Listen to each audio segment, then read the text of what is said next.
Welcome back student last time पर vector finish किया था। आज की क्लास आपके लिए थ्री डी का कॉन्सेप्ट लेके आए हुए हैं आप लोग के लिए। थ्री बहुत ही इंपॉर्टेंट है, अपने आप में सबसे बढ़िया रखती है। एक लॉन्ग क्वेश्चन देती है, एक शॉर्ट क्वेश्चन देती है, एक ऑब्जेक्टिव क्वेश्चन देती है। मतलब अगर मैं आपसे कह दूं तो 10 नंबर का क्वेश्चन वेटेज देगी, कभी 10 नंबर से कम वेटेज नहीं देगी आपको। यहां से बहुत ही बढ़िया चैप्टर है, मजा आ जाएगा आपको पढ़ने में। और मैं चाहता हूं कि आप लोग इसको बहुत मन से पढ़ें। बहुत ज्यादा नहीं है आपके में। अगर मैं आपसे ये कह दूं कि आपके में कितना सिलेबस है सीबीएसई में, तो direction cosine direction ratio plus line बस। लेकिन प्लेन भी है, आईएससी में प्लेन भी दिया गया है। मैं सोच रहा था प्लेन को भी थोड़ा सा डिस्कस करा ही दूं प्लेन के बारे में। तो प्लेन को भी बताऊंगा मैं इसमें यहाँ पर क्लास में आपको कि प्लेन क्या होता है, लेकिन सीबीएसई में नहीं है। अच्छा, इसी के बारे में बिल्कुल सेम, कोई अलग नहीं, बिल्कुल सेम, बस थोड़ा थोड़ा डीपली है, यहाँ डीपली नहीं है। ठीक, यहाँ पर सरफेस सरफेस पढ़नी है, वहां पर थोड़ा डीपली है। ग्रेजुएशन में भी आपको एक क्लासेस पढ़नी है, ये सेम बुक पढ़नी है। जो टी में थ्री में वहां पूरा पढ़ना है स्टार्टिंग से। तो हम आप स्टार्ट करने जा रहे हैं थ्री डायमेंशनल। आइए बात कर लेते हैं सबसे पहला काम। तो यहाँ पर जो हमें पहला आर्टिकल पढ़ना है वो ये पढ़ना है कि डायरेक्शन कोसाइंस। आपको याद है ना, मैंने आपसे कहा था कि मैं बाद में बताऊंगा इसके बारे में आपको अच्छे से। एंड डायरेक्शन रेशियो, अच्छे से देखते जाइए, पूरी बात आपको समझ आ जाएगी। पहले तो डायग्राम बना लेते हैं, एक एक करके कुछ समझाना चाहते हैं। ये है, देखिए ऐसे करके लिखते हैं एक्स वाई एंड जेड, कुछ ऐसा लिखते हैं जिससे हमारा काम आसान हो जाता है। अगर आपने ऐसा नहीं लिखा तो हम चीजें नहीं कर पाएंगे। ये बात आप लोग अच्छे से समझ लो। X axis, Y axis and Z axis, इसका मतलब क्या है? एक्स एक्सिस क्या होता है, वाई एक्सिस क्या आता है, जेड एक्सिस क्या होता है? एक्स एक्सिस एक ऐसा एक्सिस है जहां पर वाई और जेड नहीं होगा।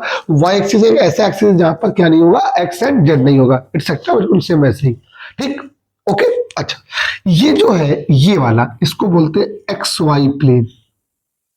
ठीक, इसे कहते हैं वाई जेड प्लेन, और इसे क्या कहते हैं, एक्स जेड प्लेन। जरूरत पड़ने पर डिस्कस की जाएगी, बहुत अच्छे से बात है। एक और बात है, ये जो एक्स एक्सिस है ये वाई एक्सिस है, ये जेड एक्सिस है। हमने क्या किया, आपके पास एक पोजीशन वेक्टर दिया गया है। अच्छा, इसको कोई जरूरत नहीं, इसको हटा देते हैं, काम नहीं है भी इसका। एक पोजीशन वेक्टर यहां पे दिया गया है P, जिसके कोऑर्डिनेट दिए गए X comma Y comma Z. एक लाइन है। ठीक, बहुत अच्छे से क्लियर कर लेना इस बात को। दो तीन चीजें बताने जा रहे हैं, पहले वो बता दे फिर आपको थोड़ा समझा ले। ठीक, क्लियर करना। सबसे पहला एक छोटा सा क्वेश्चन यहीं से बनता है आर्टिकल बताने के लिए। कह रहा find the distance, find the distance from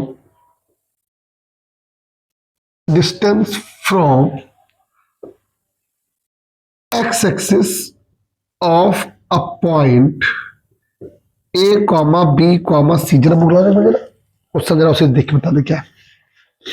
ऐसे क्वेश्चन एक पूछा गया था, तो है तो फिर एक मिनट, बुक भी है सामने तो बता भी देंगे।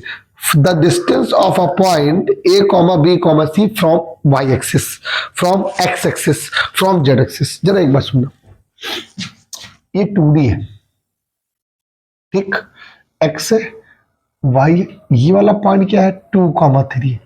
मैं आपसे कहता हूं इस पॉइंट की डिस्टेंस क्या होगी फ्रॉम एक्स एक्सिस, क्या बोलोगे? फ्रॉम एक्स एक्सिस की बात किया जाए तो ये एक्स एक्सिस है, इससे डिस्टेंस ऊपर जाएंगे तो वाई की वैल्यू निकलेगी ना, तो 3 हो गई। 2D है तो कोई बात ही नहीं। अब लेकिन 3D में बात की कैसे की जाएगी, ये वाला है। किससे बात कर रहा है? फ्रॉम एक्स वाले को भूल जाओ, जिसकी बात करो उसको भूल जाओ। तो डिस्टेंस का फॉर्मूला रूट के अंदर क्या बन जाएगा बेटा, B square plus C square. दूसरी बात, फ्रॉम वाई एक्सिस पे क्या होगा, ए स्क्वायर प्लस बी स्क्वायर। ऐसे थोड़ा ध्यान रखना, ये पूछा जा जाता है, ये पूछ लिया जाता है कि डिस्टेंस के। अब ये अच्छा सी स्क्वायर एक, अब ये छुप जाता है जब हम इसका आर्टिकल पढ़ाने लगते हैं। तो जब डायरेक्शन कोसाइन डायरेक्शन रेशियो बताने लगते हैं तो ये आर्टिकल छुप जाता है। एक छोटा सा क्वेश्चन 1 नंबर का छुप जाता है, 2 नंबर का छुप जाता है, फिर वो बच्चा कहता है सर पता ही नहीं चला हम लोग को। एक और बात, ये जो आपने पोजीशन वेक्टर बनाया था, इसका एक्स एक्सिस से एंगल, ये एक्स एक्सिस से अल्फा, वाई एक्सिस से बेटा बीटा, जेड एक्सिस से बेटा गामा, हम ऐसे एंगल लेते हैं। इसी वजह से मैंने यहां पर इस वाली लाइन को एक्स एक्सिस लेट किया था, इस वाली लाइन को वाई एक्सिस और इस वाली लाइन को जेड एक्सिस लेट किया था। बहुत अच्छे से एक एक लाइन समझना, बात समझ आ जाएगी आप लोग को। ठीक, ये देखिए, ये एक्स एक्सिस है, ये वाई एक्सिस है, ये जेड एक्सिस है, ये पोजीशन वेक्टर है जिसका एक्स एक्सिस से जो एंगल बन रहा है वो क्या है, अल्फा, वाई एक्सिस से एंगल क्या है, बीटा, जेड एक्सिस से एंगल क्या है, गामा। और यही alpha beta gamma cos angle बन जाए, क्या बन जाए, यही इसी का एक्स, अल्फा का कॉस, बीटा का कॉस, गामा का cos are called DCs, direction cosine. क्या कहते हैं, इन्हीं को कहते हैं direction cosine. Cos alpha comma cos beta comma cos gamma are called direction cosines, which mean DCS बोलते हैं हम लोग। ठीक, एक और बात, इसी कॉस अल्फा को हम लोग एल में लिखते हैं, L equal to cos alpha, M equal to cos beta and N equal to cos gamma, mean L comma M comma N called क्या होंगे, डीसीएस। यही है, एल एम एन बोल दो, cos alpha cos beta cos gamma कह दीजिए, DCS हो जाएंगे। बिना डीसीएस के तो देखो, डीसीएस और डीआरएस, मेन पोर्शन डीआरएस है। डीआरएस तभी आएगा जब डीआरएस आ जाएगा तो सब कुछ आ जाएगा, पूरी वेक्टर आ जाएगी, पूरी मतलब 3D जो पार्ट है पूरा आ जाएगा। लेकिन अगर डीआरएस नहीं आया, ये डायरेक्शन रेशियो, तो कुछ, और ये तभी आएगा जब पहले एक बार हम लोग कोसाइन पढ़ लेंगे। ठीक है, डायरेक्शन कोसाइन पढ़ लेंगे। किताब फोन में रखो। अब बहुत अच्छा समझ, एलिमेंट ये आ गई बात, सब लोग क्लियर होगी, पूरी बात पूरा समझना अच्छे से। एक बात ये बताओ, cos alpha cos beta cos gamma, इस पॉइंट के कोऑर्डिनेट क्या होंगे। 1 नंबर का क्वेश्चन ये भी आता है, find the coordinate of X axis, find the coordinate of Y axis, find the coordinate of Z axis. आप लोग कहते हो 1,0,0, 1 ही क्यों कहते हो, 2 क्यों नहीं कहते, 2,0,0, A,0,0 क्यों नहीं बोलते, क्यों, वही तो पूछ रहे। ये जो कोऑर्डिनेट है, हाँ कुछ भी, तो 0 कैसे हो गया, तो चलो 0 नहीं हो रहा, कुछ भी हो सकता है ना। चलो इसके बारे में डिस्कस कर रहे हैं। ये वाला जो कोऑर्डिनेट है यहाँ पे 3 है ना, ठीक, एक्स वाई जेड और एक्स वाई, इसको cos alpha comma cos beta comma cos gamma लिख सकते हैं। ठीक है, cos alpha cos beta and cos gamma. जरा सुनिएगा, इस वाले कोऑर्डिनेट की बात कर रहे हैं। ये वाला जो पॉइंट होगा क्या होगा, cos alpha cos beta and cos gamma. मेरी बात समझ लो, एक्स एक्सिस के डीसीएस क्या होंगे, एक्स एक्सिस के डीसीएस मैंने पूछ लिया। ये जो पॉइंट है एक्चुअली डीसीएस होते हैं, क्या होते हैं, एंगल ही बना रहे होते हैं ना। अच्छा यही बताना मुझे समझ नहीं, ये जो पॉइंट है इन्हीं को डीसीएस कहा जाता है, या डीसीएस बोल दो, पॉइंट तो अलग ही बात हो जाती है, डीसीएस ही होते हैं मेन। जरा सुनिएगा सब लोग, ये लाइन है, मान लो ये लाइन है, ठीक, एक जरा पेन ला देना मुझे, मार्कर यहाँ है नहीं, 2 पेन और लाओ, हाँ पेन दो। देखिए मैं आपको बता दूं, ये जो 3D डायग्राम बनता है वो ऐसे बनता है, सब बच्चे यहाँ देख लेंगे अच्छे से। अगर आप देखो, अगर मैं इस फिगर को ऐसे करके बताऊं आपको, तो ये देखो मैंने कैसे बनाया, वो इधर बनाया है, ये चीज जो ये ऐसे गया वो ऐसे गया हुआ, इसका शैडो बनता है ऐसे करके, दिक्कत होती है ना। लेकिन होता क्या एक्चुअली ऐसे होता है, और जो ये T पॉइंट होता है वो यहां पर होता है, इसके बीचों बीच यहां ये ऐसा होता है कि इस पॉइंट से इस लाइन पर भी परपेंडिकुलर ड्रॉ कर सकते हैं, इस पॉइंट से इस एक्सिस पे भी परपेंडिकुलर ड्रॉ कर सकते हैं, इस पॉइंट से इस एक्सिस पर भी परपेंडिकुलर ड्रॉ कर सकते हैं। एक बात को अच्छे से समझना, कुछ बताना है। मान लीजिए मैं यहां पर खड़ा हूं, कहां पर हूं, इस एक्सिस पर हूं, ये एक्स एक्सिस है मेरा, ये वाला, ठीक, फिर देख लीजिए ये वाला एक्स एक्सिस है मेरा, ये है। जब मैं यहां पर हूं या कोई एक लाइन है, तो यहां पर मेरे पास, मैं जहां पर हूं उस जगह पर अगर मैं खड़ा हूं, या कोई एक लाइन खड़ी है, या कोई एक चीज है, तो पैरेलली होगी उसके साथ, ऐसे करके। तो उसके साथ वो खुद कितना एंगल बनाएगी? 0। और ये लाइन इन दोनों एक्सिस के साथ कैसे एंगल बनाती है? 90 एंगल बनाती, बनाती कि नहीं बनाती? तो जो लाइन जिसकी बात भी की जाएगी, अगर मान लिया मैंने यही लाइन है, ये लाइन खुद के साथ कैसे एंगल बना रही है? खुद के साथ, अपने साथ कैसे एंगल बना रही है? 0। और इन एक्सेस के साथ कैसा बना रही है? 90 बना रही है। अच्छा, मान लिया कोई लाइन पैरेलल आ गई मेरे पास, ये लाइन कोई पैरेलल लाइन मान लो एक्स एक्सिस में मैंने खींच दी, तो उसके लाइन पैरेलल ऐसे खींची, तो वो खुद के साथ कैसा बना रही है? 0। इनके इनके साथ, मतलब आपका कहना है कि अल्फा क्या होगा? 0, और बीटा और गामा क्या होंगे? 90। तो कॉस अल्फा की वैल्यू, कॉस 0 की वैल्यू, कॉस बीटा की वैल्यू, कॉस 90 की वैल्यू, कॉस 90 की वैल्यू।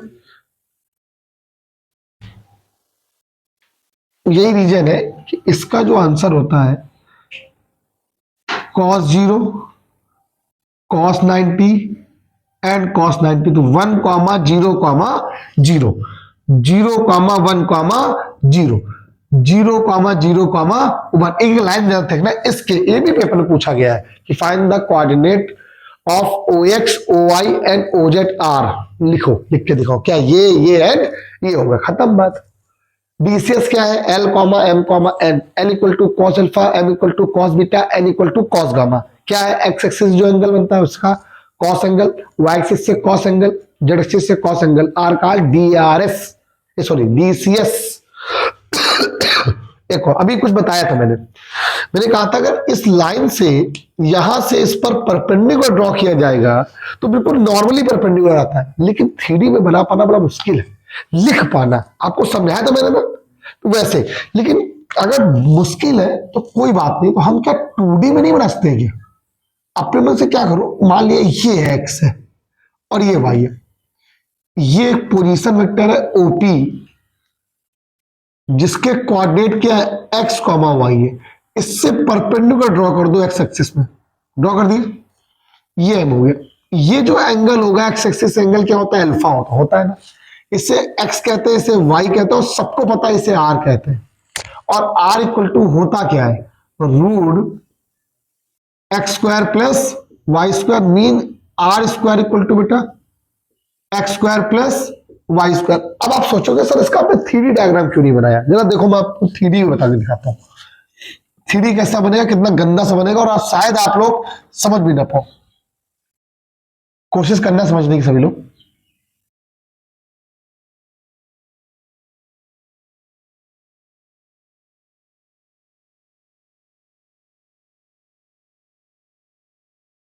अरे यार कैसे बना रहे हैं फिगर।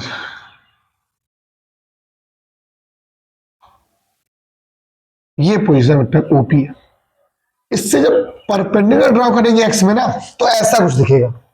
अब देखो आपको लग रहा है ये परपेंडिकुलर है, दिख रहा है ना, लेकिन अगर देखा जाए तो यही परपेंडिकुलर है, ये 90 है। अगर आप देखो तो एक्चुअली एंगल ये वाला जो एंगल है वही 90 है, लेकिन अब देखिए डायग्राम है उसमें कैसे बनाते हैं 3D में, वही अभी मैंने आपको समझाया था। ऐसा पॉइंट होता है कि जिस जगह तीनों पर परपेंडिकुलर आराम से पड़ जाता है, लेकिन उसका फिगर जब हम ड्रॉ करते हैं यहाँ पर ना लाइन पर, तो यहाँ पर एक जस्ट लाइक का शेडो बनती है, इसी वजह से नहीं बना पाते। ये बात क्लियर है कि नहीं? तो इसी वजह से हम इसको 2D में बना के काम कर लेते हैं। अगर 2D में जब ड्रॉ किया तो आपके हिसाब से एक एंगल आ गया कॉस अल्फा इक्वल टू क्या बनेगा? X upon are, equation number 1। Similarly Y axis पे बात होगी तो कॉस बीटा इक्वल टू क्या बनेगा? वाई अपॉन, अरे मान लीजिए आपने यहां से एक परपेंडिकुलर डाल दिया तो फिर वो एंगल अल्फा बनाने लगेगा ना, इस एक्सिस से यहां से ये अल्फा बनाएगा तो क्या आएगा? वाई अपॉन आर आएगा। सेम जेड एक्सिस की बात करेगा तो क्या आएगा? Z upon are.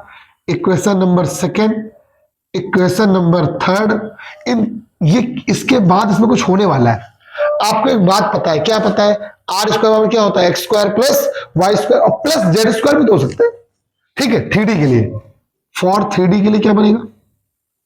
Are square equal to X square plus Y square plus Z square.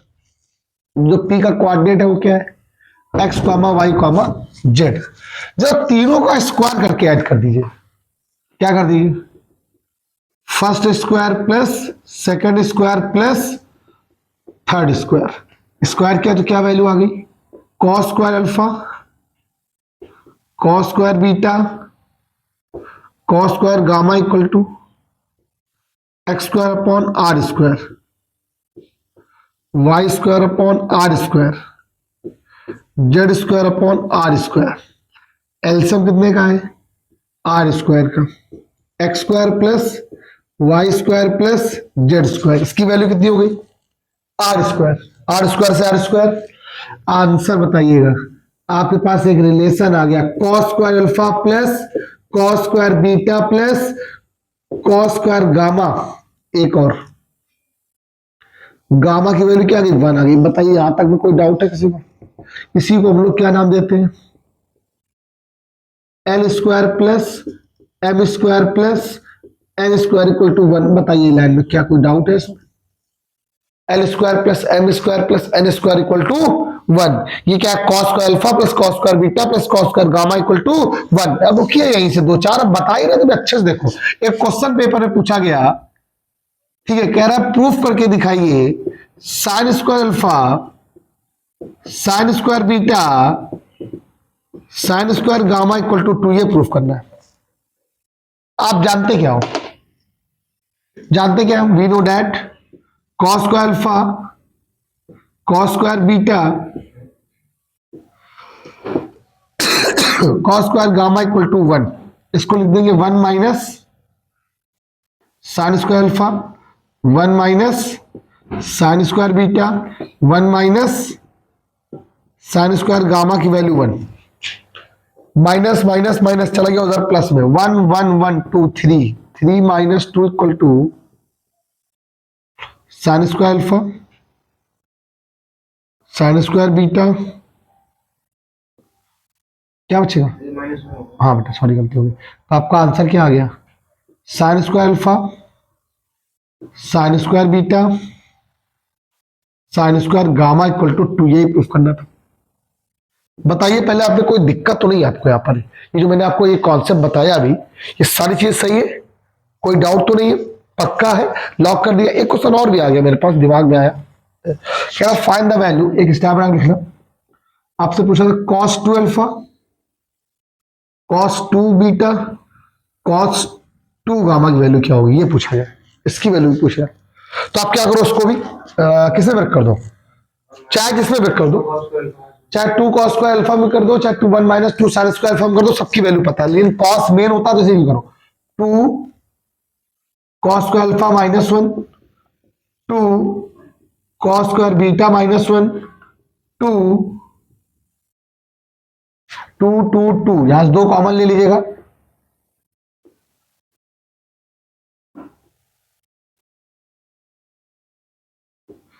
Minus 1 minus 1 minus 1 क्या आ गया, माइनस का 3। इसकी वैल्यू कितनी होती है,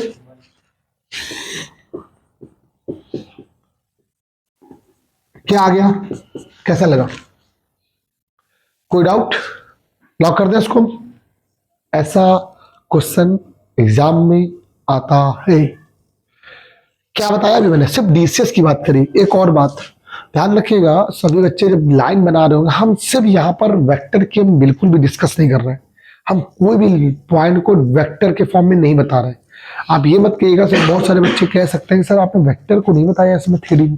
मैं थ्योरी में सिर्फ और सिर्फ थ्योरी की बात कर रहा हूँ, लाइन की बात कर रहा हूँ, हम वेक्टर में बात ही नहीं करेंगे, ठीक है। कि सर पीछे की लाइन भी तो बढ़ा सकते हैं, ये जो एक्स है इसको, और मान लीजिए एक्स एक्सिस तो उसको पीछे भी तो ऐसे करके डॉट करके कर सकते हैं, ऐसे करके, ठीक है। तो वाई एक्सिस निगेटिव में भी चला जाएगा, ऐसा नहीं कि नहीं बनेगा, आंसर नहीं बनेगा, मैं फॉर्मूला बता दूंगा। लेकिन अब कह दो कि उसको समझाए, जरूरत नहीं है उसकी, ठीक है। अब इसी बात पे सभी बच्चे जरा यहाँ पर पूरी बात सबको समझ में आ गई, ठीक है। पॉज करो, राइट डाउन करो, अगला आर्टिकल डालो। ये होता है डीसीएस का कॉन्सेप्ट पूरा, ये डीसीएस है। डीसीएस क्या होते हैं, L comma M comma N, main बात है डीआरएस पर। फटाक से करो, पहले कॉन्सेप्ट पूरा खत्म करते हैं, उसके बाद क्वेश्चन 2-2 टर्न तो चलेगा, ठीक है। 2-2 टर्न चलने क्लास के क्वेश्चन अलग क्लास में, कॉन्सेप्ट अलग क्लास में। अगर कॉन्सेप्ट क्लियर होगा तो क्वेश्चन की तो फिर तो कोई बात ही नहीं है, मजा बहुत आएगा। फिर आपको पता पूरा होना चाहिए।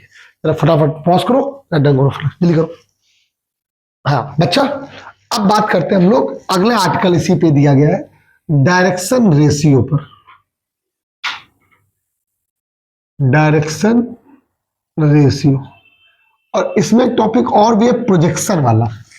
तो प्रोजेक्शन का टॉपिक मैं आपको वहां पर डॉट में पढ़ा चुका हूं, वो भी एक अलग बात है। लेकिन यहाँ जो डायरेक्शन यहाँ पर जो प्रोजेक्शन आएगा वो एक्चुअली थ्री उसमें है, हायर पे है, यहाँ पे नहीं है। इस वजह से कोई टेंशन नहीं जरूरत नहीं आप लोग को। डायरेक्शन देखिए छूटेगा कुछ भी नहीं है आप लोग का, कोई क्वेश्चन पेपर में आया हो आप छोड़िए, ऐसा कुछ नहीं होगा। डायरेक्शन रेशियो को एक हम लोग और नाम देते हैं डायरेक्शन नंबर। डायरेक्शन नंबर भी कहते हैं इनको। कोई एक लाइन सेगमेंट है ए बी, इसके coordinate x1 y1 z1, B x2 y2 z2।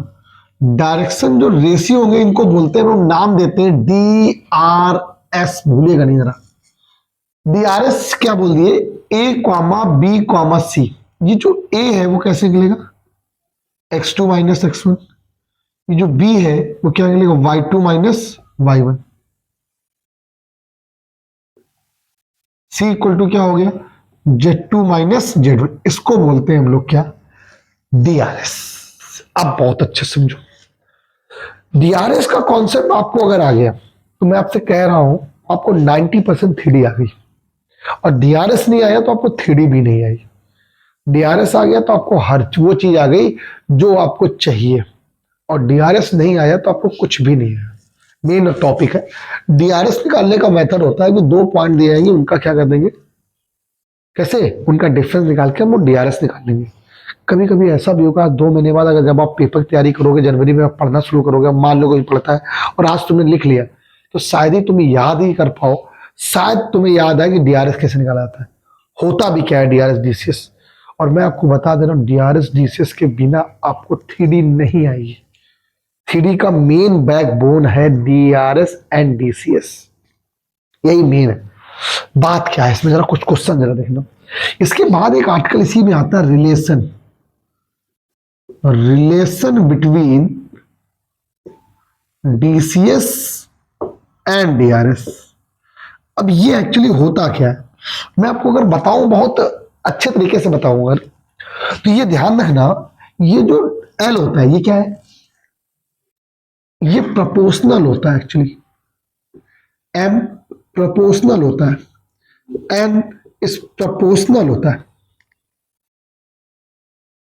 अच्छा L इक्वल टू क्या बन जाएगा, KA, ठीक कोई दिक्कत तो नहीं ना, KB KC, इसको अपॉन में ले आओ, L upon A equal to K, M upon B equal to K, N upon C equal to K। Done है बात, तीनों सेम है। तो L upon A equal to M upon B equal to N upon C equal to K के मतलब constant, जो भी इस दोनों का रेशियो आएगा वो इसी का आएगा। मतलब तीनों में जो रेशियो है इसका मीन क्या है कि L upon A, M upon B, N upon C की जो वैल्यू आएगी वो हमेशा एक फिक्स वैल्यू होगी। इस अगर कोई दो चीज प्रपोर्शनल में दिए हो, 3 चीज ऐसे करके, तो उनको हम थोड़ा ऐसे भी सकते हैं, L अपॉन A सिंप्लीफिकेशन का मेथड होता है ये, N upon C equal to ऐसे करके इसका स्क्वायर करके ऐड कर सकते हैं, L square plus M square plus N square upon में root A square plus B square plus C square. और इसकी वैल्यू कितनी होती है, 1। इसकी वैल्यू क्या होती है, रूट से वैल्यू कैसी आएगी, प्लस माइनस 1। तो आपका L upon A, M upon B, N upon C plus minus A upon root A square plus B square plus C square, which mean that L equal to plus minus A upon root A square plus B square plus C square, M equal to plus minus A upon root A square plus B square plus C square. N equal to plus minus C upon root A square plus B square plus C square. यही है क्या relation between, आप ये कैसे आया ये मत देखना, लेकिन आप आया क्या बस ये देख लेना कि एल इक्वल टू क्या plus minus A upon root A square plus B square plus C square, N equal to this, N equal to this. ये एल एम एन क्या है डीसीएस, ए बी सी क्या है डीआरएस। एक क्वेश्चन देखो, ये इसमें रिलेशन है, बस कुछ नहीं हो गया। क्वेश्चन देखिए आप, मजा ना बताना। पहला क्वेश्चन तुम्हारी बुक से बोलने जा रहा हूं, ला जरा बोला बेटा। तुम्हारे आनंद में आया बताना। आदित्य शर्मा में क्वेश्चन लिखा हुआ है। पहला, the distance from A B C A, the distance of a point A B C from Y axis root A square plus C square. Clear है बात। अगला, Z axis root A square plus B square. अगला, if a make, देखो अगला question कह रहा है if a line make an angle 90 60 30 with positive direction of X Y and Z.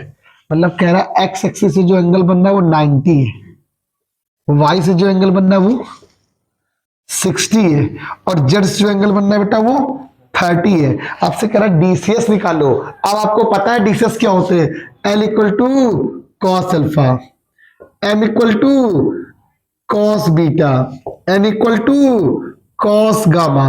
Alpha cos alpha की वैल्यू 0, 1/2 √3/2। बोल मेरे भाई डीसीएस कितना आया। पहले बताइए लाइन सबको समझ में आई कि नहीं। पहला क्वेश्चन। दूसरा क्वेश्चन तुम्हारे पास बहुत अच्छे से देखना, मजा आ जाएगा। एक क्वेश्चन तुम्हारे पास सामने दिया गया है, ठीक है, लिख दे रहा हूं अच्छे से, पूरी बात को क्लियर करा दे रहा हूं। वो कहा है मेक्स इक्वल एंगल वाला। इसमें अच्छा एक्सरसाइज एग्जांपल में दिया गया है क्या।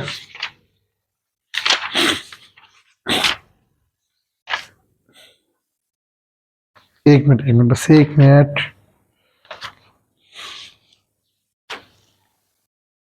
डैट दे दिया गया, देखो क्वेश्चन जो उसमें नहीं दिया गया, कितना इंपॉर्टेंट क्वेश्चन है वो नहीं दिया गया। चलिए कोई बात नहीं, नहीं दिया गया तो कोई बात ही नहीं। एक कह रहा है दूसरी बुक लाओ, उसमें दिया गया होगा, इसमें नहीं है। हाँ ये लो,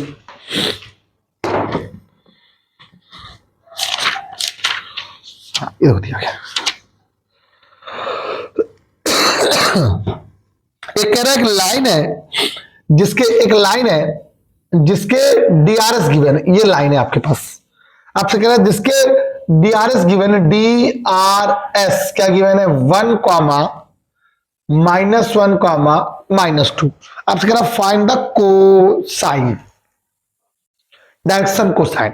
एक लाइन के डीआरएस गिवन है, डीआरएस का mean a equal to 1, b equal to -1, c equal to -2। आप l बराबर फॉर्मूला क्या लगाएंगे, plus minus a root a square plus b square plus c square. Plus minus का मीन होता है, अगर क्वेश्चन प्लस का है तो प्लस में लिखो, माइनस है तो माइनस लिखो। तो 1 upon root 1 + 1 + 4, l equal to 1 upon root 6, m equal to -1 upon root 6, n equal to -2 upon root 6। क्या कोई डाउट है किसी को। 1 upon root 6 -1 upon root 6 -2 upon root 6। ये अब मुझे क्वेश्चन लिखने पड़ेंगे वरना समझ में नहीं आएंगे आपको कि क्वेश्चन ये है। एक्चुअली मैं आपको बताता हूं कि एक लाइन सेगमेंट, सॉरी एक पोजीशन वेक्टर है, एक लाइन है जो एक्स एक्सिस से क्या है, X axis Y axis and Z axis से इक्वल एंगल बनाती है। कैसा बनाती है, इक्वल एंगल बनाती है। तो उसके डीसीएस फाइंड करिए। दूसरा क्वेश्चन, उस एंगल को फाइंड करिए। अगला क्वेश्चन आपसे कहेगा जो लाइन जो पोजीशन वेक्टर है, एक लाइन है वो एक्स एक्सिस से एंगल ये बना रही है, जेड से ये बना रही है, तो बताइए वाई से एंगल कितना बनाएगी। तो आपको एक फॉर्मूला बताया था मैंने, cos square alpha plus cos square beta plus cos square gamma equal to 1। X का पता है, जेड पता है, क्या निकालना है वाई। लेकिन क्वेश्चन लिख देंगे जल्दी समझ में आएगा, क्वेश्चन लिखेंगे ज्यादा समझ में आएगा। अच्छा आप यहीं पर एक कोलीनियर की कंडीशन एक और पढ़ोगे, कोलीनियर यहां पर एक अलग होती है कि if two lines are parallel to, लेकिन अभी मैंने सिर्फ डीआरएस डीसीएस बताया। और लाइन भी बात होगी ना, तो उसमें भी हम यूज क्या करेंगे, डीसीएस या डीआरएस ही यूज करेंगे, कुछ और यूज करने वाले हैं भी नहीं। पहले बताइए लाइन सबको समझ में आई? एक छोटा सा बताया मैंने कॉन्सेप्ट, एक लाइन है। अगर एक क्वेश्चन और बताना चाह रहा हूं, बता दूं क्या? एक क्वेश्चन और है कि एक लाइन सेगमेंट है जो ज्वाइनिंग पॉइंट दिस है, अब आपसे कह रहा है कि इसके डीआरएस और डीसीएस निकालो। अब कह रहा है, ये क्या कह रहा था, एक लाइन के डीआरएस गिवन थे, एक लाइन ज्वाइनिंग पॉइंट है, उससे क्या निकालना है। अब ज्वाइनिंग पॉइंट में देखिए 2 पॉइंट गिवन होंगे, पहले क्या फाइंड करोगे, डीआरएस, फिर क्या निकालोगे, डीसीएस, सेम ऐसे ही। लेकिन एक क्वेश्चन सोचे करके दिखाई दे, बस एक बता दे, ठीक, उसका कल बात करते हैं फिर, ठीक है। पॉज करो, डाटा करो फटाक से लोग,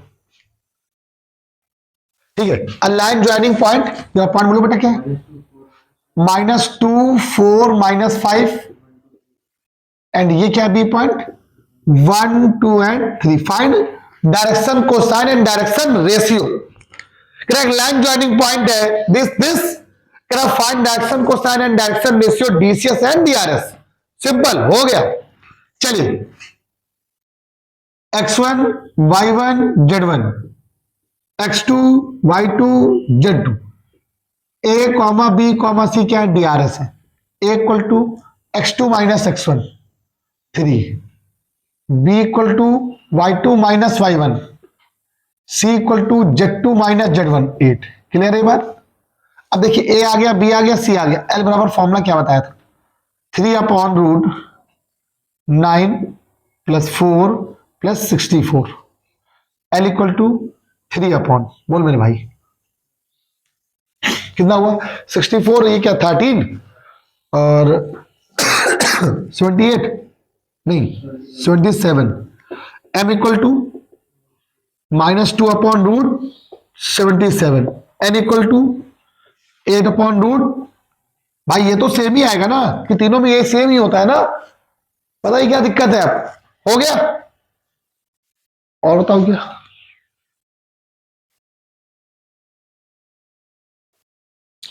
ज्यादा हो जाएगा, कल बता देंगे। लेकिन कल वाले क्वेश्चन में तो जल्दी खत्म नहीं हो जाएगा, फिनिश भी जाएगा कल आपके पास।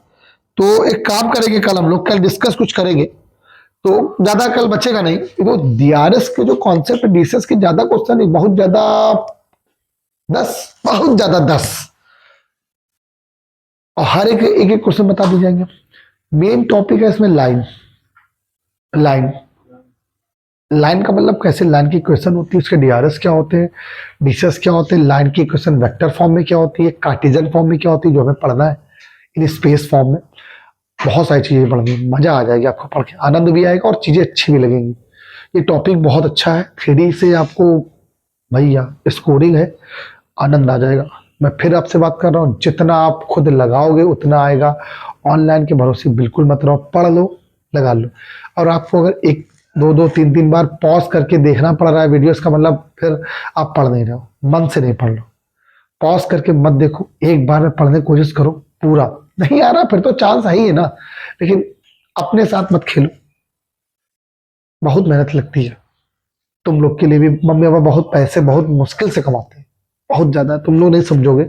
और ऑफलाइन पे मेन फोकस करो, जितनी कॉपी लिखोगे, जितनी कॉपियां भरोगे, जितनी प्रैक्टिस करोगे, वो प्रैक्टिस तुम्हें आएगी। मैथ का मतलब होता है रिवीजन।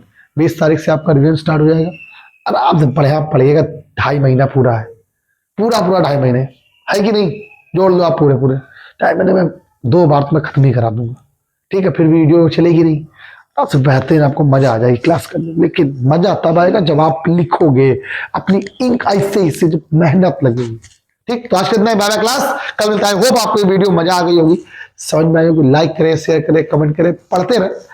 कुछ ऐसे ऐसे बच्चों को पढ़े जो नहीं पढ़ पाते हैं, फोकस पूरा ऑनलाइन पे ना हो, लेकिन इतना हो कि आप पढ़ सको। ओके, तो बार बार हम पॉज करके पीछे करके पढ़े, तो ये गड़बड़ है।